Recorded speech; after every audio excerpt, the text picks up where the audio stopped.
Good morning everyone and welcome to this channel.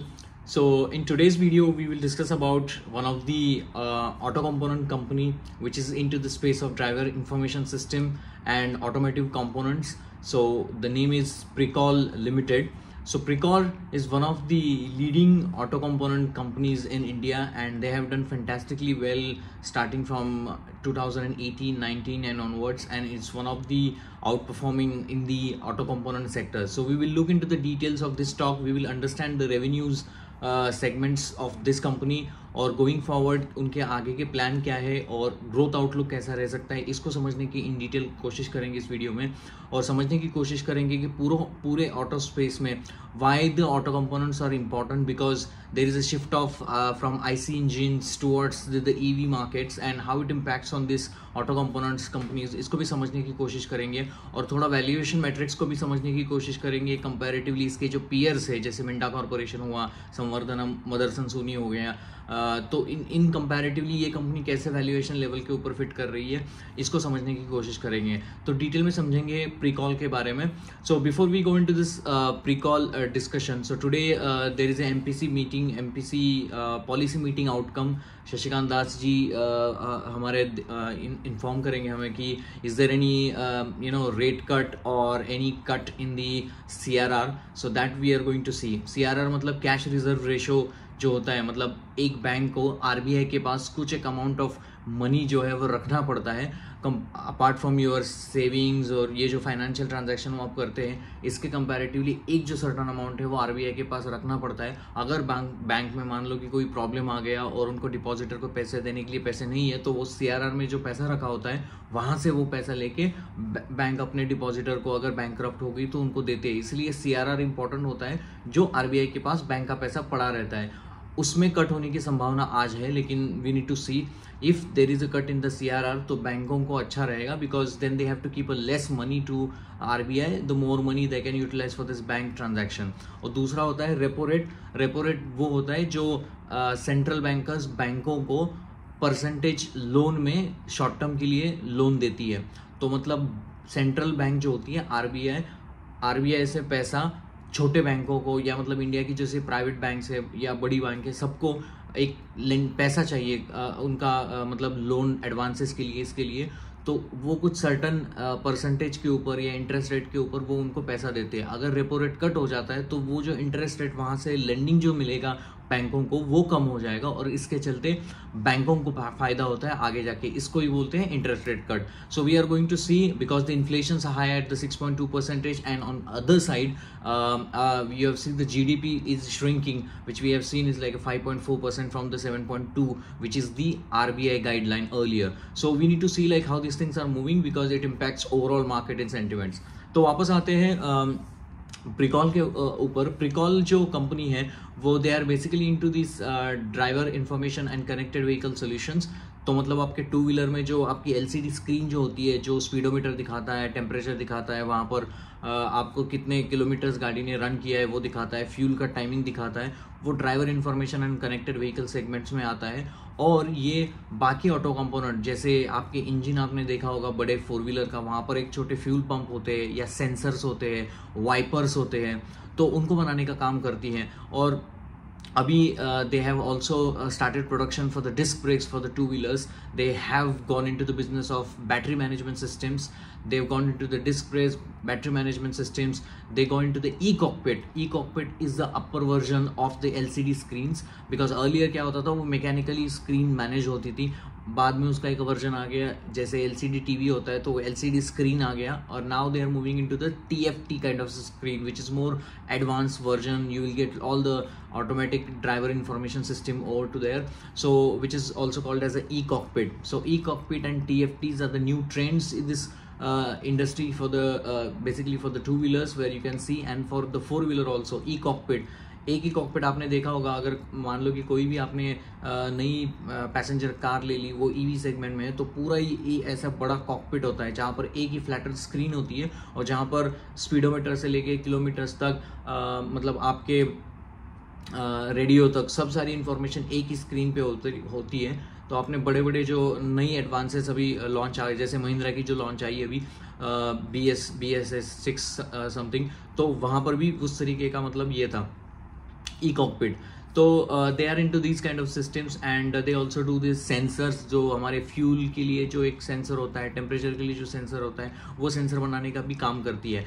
और इनके major customers कौन होते हैं, जैसे 2 व्हीलर सेगमेंट में TVS हो गया, होंडा हो गया, हीरो हो गया, 3 व्हीलर में अपना Piaggio हो गया, 4 व्हीलर्स में पैसेंजर व्हीकल कार सेगमेंट में मारुति, महिंद्रा, अशोक लेलैंड, आयशर मोटर्स। तो मतलब ये बहुत सारी जो पैसेंजर व्हीकल कार सेगमेंट में है, 2 व्हीलर्स में जो लोग हैं, जैसे 2 व्हीलर्स में अभी EV का स्कोप बढ़ रहा है, जैसे TVS ने बहुत बड़ा है अपना 2 व्हीलर को, तो 2 व्हीलर सेगमेंट में ये है। और 4 व्हीलर में है, 3 व्हीलर्स में है, बहुत बड़े जो ट्रेलर्स होते हैं या ऑफलोड व्हीकल्स होते हैं, जैसे कैट के व्हीकल्स हो गए या दोसान के हो गए, तो उसमें भी ये लोग लगते हैं। और इंडस्ट्रियल कंपोनेंट्स में भी, जैसे किर्लोस्कर ब्रदर्स जैसी कंपनी हो गई, जहाँ पर वो इंडस्ट्रियल ऑटो कंपोनेंट्स मतलब पंप्स बनाते हैं, तो वहाँ पर भी सेंसर के लिए उनको सेंसर चाहिए, या तो sensors and all those component related businesses ये प्रिकॉल जैसी कंपनी करती है। इनके लगभग मुझे लगता है 9 मैन्युफैक्चरिंग यूनिट्स है, कुछ 5000 के ऊपर एम्प्लॉयज़ हैं, 6000 करोड़ की मार्केट कैप की कंपनी है। इनके ROE के नंबर देखोगे तो 18% पे ROE है। ROCE का नंबर जो है वो लगभग अराउंड 24% का ROCE करता है, और छोटी कंपनी है, 6000 करोड़ मार्केट कैप की कंपनी है। और इस कंपनी में जो तेज़ी आई थी 2000 मतलब 21-22 से, जो जहाँ से मैं ट्रैक कर रहा हूँ वहाँ से इसमें एक अच्छी तगड़ी ग्रोथ आई है, because they were doing around in 2022 they were doing around 1500 crore का कुछ तो बिजनेस करते थे, 23 में कुछ 2200 करोड़ का बिजनेस किया, और इस साल 2400 से लेके 2500 करोड़ का भी बिजनेस वो कर सकते हैं। तो मतलब लगभग आप देखोगे 2021 से यहाँ पर से ट्रैक्शन पकड़ा, और 21 से 1500 से 2000 हो गया, 2000 से 2200 हो गया, 2200 से 2400 करोड़ का रेवेन्यू पूरे साल में ये प्रिकॉल जैसी कंपनी करती है। और प्रिकॉल जो है मोस्टली OEM जो होते हैं कार के, इनके ऊपर बहुत ज़्यादा डिपेंडेंट है। आप अगर देखोगे कि पूरे सेगमेंट में, ऑटो सेगमेंट में, आप मारुति के नंबर्स देखो, ऑटो बिक्री के जो नंबर आते हैं मंथली, या टाटा मोटर्स के जो ऑटो बिक्री के नंबर आए, वहाँ पर गिरावट हुई है, and that's mainly in the export is muted for this auto companies. And also India में जो GDP के नंबर थोड़े से नीचे जा रहे हैं, या इंडिया में थोड़ा सा इन्फ्लेशन जो है वो अभी भी स्टिकी बना हुआ है 6.2, जिसका असर जो है वो मिडिल क्लास के ऊपर पड़ता है, जो कार को लेता है। या बहुत सारी कार अभी इंडिया में, तो कार की जो बिक्री कम हुई है, इसका भी इम्पैक्ट, अगर कार की बिक्री कम हो जाएगी, OEM की बिक्री कम हो जाएगी, तो ये जो ऑटो कंपोनेंट वाली कंपनियां हैं, इनके ऊपर भी बहुत सारा असर इनमें पड़ता है। टाटा मोटर का आप स्टॉक देखो, 1200 से नीचे लेके 750 के ऊपर आया था। इसका रीज़न ही यही था कि ऑटो बिक्री नहीं हो रही है, और इनका जो फेस्टिव सीजन है वो भी कभी मतलब उतना अच्छा नहीं गया था, और जिसका भी इम्पैक्ट उन ऑटो कंपनियों के ऊपर पड़ा, और जैसे ही वहाँ पर पड़ा तो इन सारी कंपनियों के ऊपर पड़ा। लेकिन despite of all the difficulties in Q2, I think these guys have done a good job. Their revenue grown from the last Q2 2024. The revenue growth from, it's like a 15.5% से revenue बढ़ा है। PAT के margin 6.93 है, EBITDA के margin 13.3 है। EBITDA जो है वो लास्ट ईयर Q2 से 24% से बढ़ा है, तो थोड़ा बहुत ऑपरेटिंग लेवरेज भी इनको मिला है। पैट की ग्रोथ भी अच्छी रही है, और इन्होंने लगभग 650 करोड़ का जो रेवेन्यू है वो Q2 में किया है, और पूरे H1 में कुछ 1225 करोड़ का रेवेन्यू किया है। तो जैसे मैंने कहा कि पूरे ईयर में लगभग 2400 करोड़ का रेवेन्यू करने का माजदा ये कंपनी रखती है।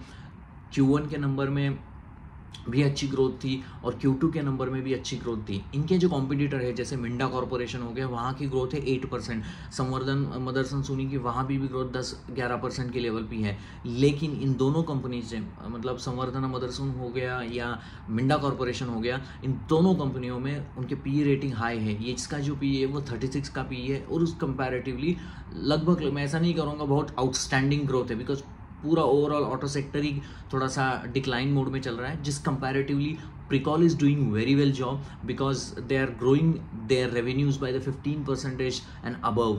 So 15 and 20% की ग्रोथ आप इस कंपनी में समझ सकते हो. कम से कम हो गया तो 13-12% मिनिमम आ जाएगा, लेकिन इससे ऊपर ही हो जाएगा.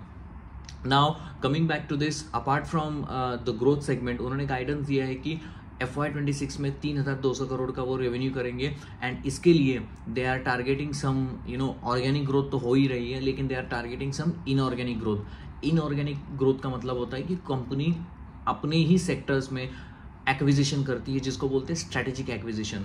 तो जब स्ट्रैटेजिक एक्विजिशन कोई कंपनी करती है तो मतलब वो किसी कंपनी को एक्वायर करती है जिनका प्रोडक्ट पोर्टफोलियो और फ्यूचर की ग्रोथ जो है वो उनके सेगमेंट से इनलाइन करती हो. तो प्रिकॉल ने रिसेंटली सुंदरम ऑटो कंपोनेंट जो कंपनी है, टीवीएस जो एक ग्रुप है, उसके नीचे जो काम करने वाली सुंदरम ऑटो कंपोनेंट्स जो कंपनी है, उसको एक्वायर कर लिया. इसका नोटिफिकेशन 2 दिन पहले ही आया था, जिसकी वजह से स्टॉक में बहुत सारी तेज़ी दिख गई थी.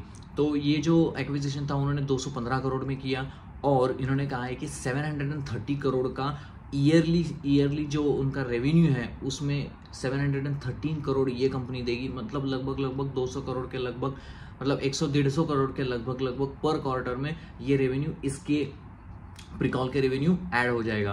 और ये जो कंपनी है वो मोस्टली मोल्डिंग में है, मतलब इंजेक्शन मोल्डिंग जो है वो, ये लोग जो फ्यूल पंप बनाते हैं या छोटे छोटे वेरिएबल डिस्प्लेसमेंट पंप बनाते हैं जिसका मोल्डिंग है, तो इंजेक्शन मोल्डिंग जो उनका एक डिवीजन है, तो इंजेक्शन मोल्डिंग को बढ़ावा देने के लिए या इंजेक्शन मोल्डिंग को आगे बढ़ाने के लिए उन्होंने इस कंपनी को एक्वायर किया है, और बहुत अच्छे वैल्यूएशन के ऊपर एक्वायर किया है. और टीवीएस की जो ग्रुप है उन्होंने भी कहा है कि I think the Pricol will lead this front going forward and there will be the growth in this one.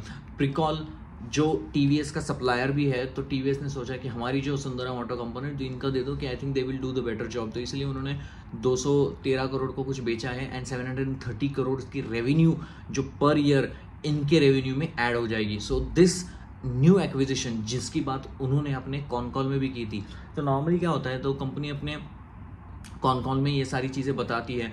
उन्होंने इसका डिस्क्लोजर Q2 के कॉन कॉल में नहीं दिया था, लेकिन इतना ही कहा था कि we are growing fast to acquire the new companies. New company का नाम उन्होंने नहीं बताया था एक्विजिशन में. हालांकि उन्होंने ये भी कहा है कि they are also doing another acquisition.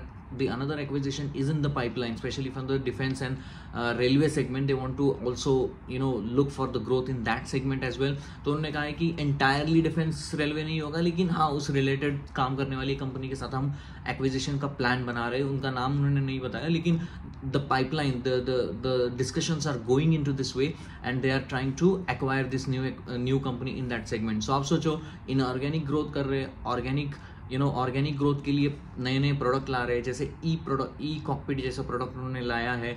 Disc brake जो प्रोडक्ट उन्होंने लाए हैं वो अभी मतलब मैन्युफैक्चरिंग में है. 6 मंथ के डाउन द लाइन, मतलब FY26 में उनका रेवेन्यू रिकॉग्नाइज होना शुरू हो जाएगा. डिस्क ब्रेक का जो प्रोडक्शन था उन्होंने नया स्टार्ट किया था 2 व्हीलर्स के लिए.